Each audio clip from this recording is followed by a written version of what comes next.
Bienvenue à tous sur Afrique-Sport pour la matinale du samedi 27 mai 2023 que nous débutons avec le mondial U20. Déjà qualifié pour les huitièmes de finale de la Coupe du Monde U20 après 2 victoires en 2 matchs contre la République dominicaine.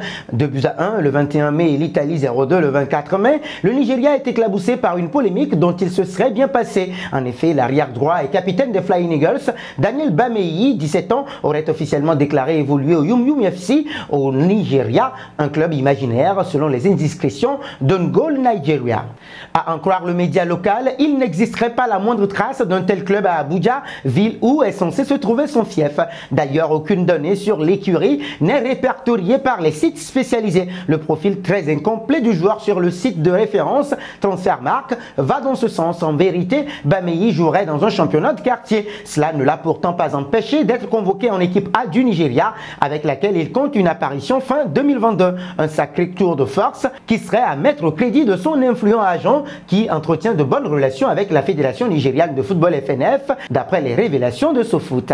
Restons au Nigeria. Pitso Mosimane serait sur la liste des cibles des Super Eagles du Nigeria. L'entraîneur sud-africain devrait remplacer José Peseiro. L'actuel sélectionneur des 3 fois champion d'Afrique est à quelques semaines de la fin de son contrat. À la Fédération nigériane de football, les responsables ont le choix de renouveler le Portugais de 63 ans ou de signer une nouvelle tête. Selon les South Africans, des informations portent à croire que Pitso Mosimane fait partie d'une liste de 5 entraîneurs ciblés par le Nigeria qui peinent à retrouver le sommet du football africain malgré ses énormes talents. Peseiro a suscité des appels à démission après son bilan mitigé avec les Ouest-Africains. Il a pris les rênes de la sélection nigériane en mai 2022 pour un contrat d'1 an qui doit finir le mois prochain. En 8 matchs disputés sous ses ordres, le Nigeria n'a gagné que 3, perdant les 5 autres. Avec 9 points pris en 4 journées des éliminatoires de la CAN 2023, le Nigeria sera qualifié s'il gagne son prochain match contre la Sierra Leone le 18 juin prochain. Nous voici arrivés à l'instant quiz avec 3 indices pour connaître notre joueur mystère du jour.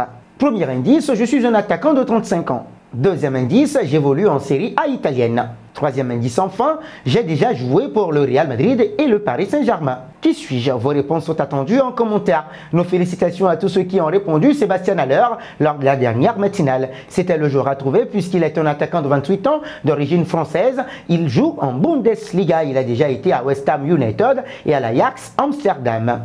Un saut au Cameroun. Samuel Eto'o, légende du football mondial et actuel président de la Fédération camerounaise de football, a reçu la semaine passée l'international français William Saliba, né d'une mère camerounaise. Il en a profité pour exprimer des regrets quant au champion du monde et capitaine des Bleus, Kylian Mbappé. J'ai toujours beaucoup de regrets quand je reçois des joueurs de ce niveau qui jouent pour d'autres nations. Imaginez un seul instant si notre équipe nationale avait des joueurs comme Saliba, Mbappé, Jairzinho, Niamsi et Evan Dika. Vous imaginez le niveau que nous devions avoir. Ceci nous oblige à donc travailler au niveau local, a ainsi déclaré l'ancien goléador du Barça dans une déclaration aux médias à la sortie de cette rencontre. L'équipe du Cameroun, actuelle 42e au classement FIFA, est régulièrement présente dans les grandes compétitions. Lors de la dernière CAN en 2021, elle avait remporté la médaille de bronze à domicile. Un tour en Allemagne en déplacement à Cologne ce samedi, 15h30, 13h en temps universel.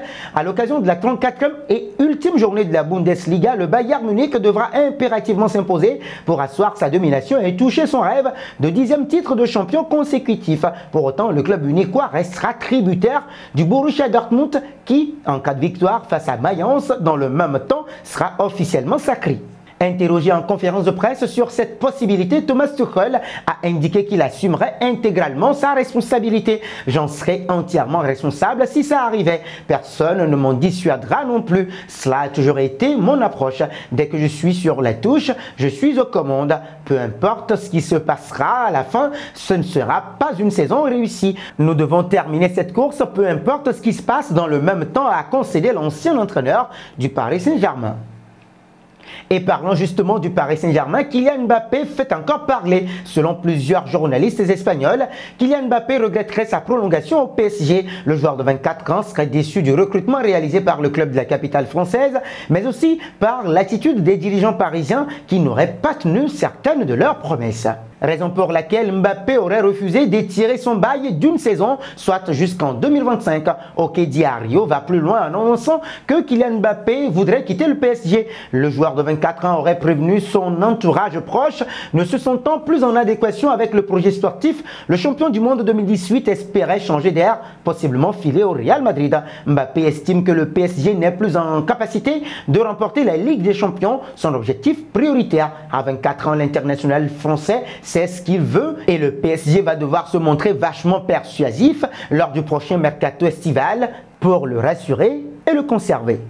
Terminons avec Vinicius Junior. Le Brésilien a pu compter sur le soutien de ses coéquipiers, mais également de son entraîneur Carlo Ancelotti, scandalisé par de tels actes. Pour autant, Radio Marca, par la voix de son journaliste, Pipi Estrada apporte de nouvelles informations autour du Brésilien. Le vestiaire du Real Madrid, je sais qu'il est en colère contre Vinicius, indique ainsi ce dernier dans des propos relayés par Sport.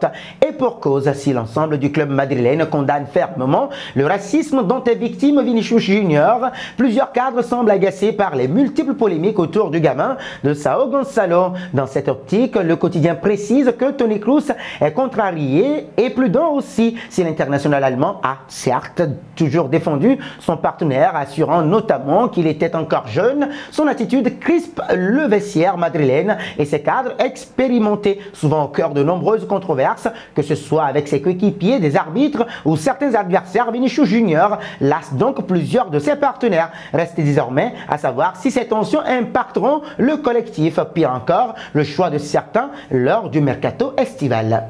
Et nous arrivons au terme de cette matinale que nous bouclons avec la question du jour. Selon vous, Vinicius Junior doit-il quitter l'Espagne ou rester après les séries de scènes racistes contre lui? Vos réponses sont attendues en commentaire.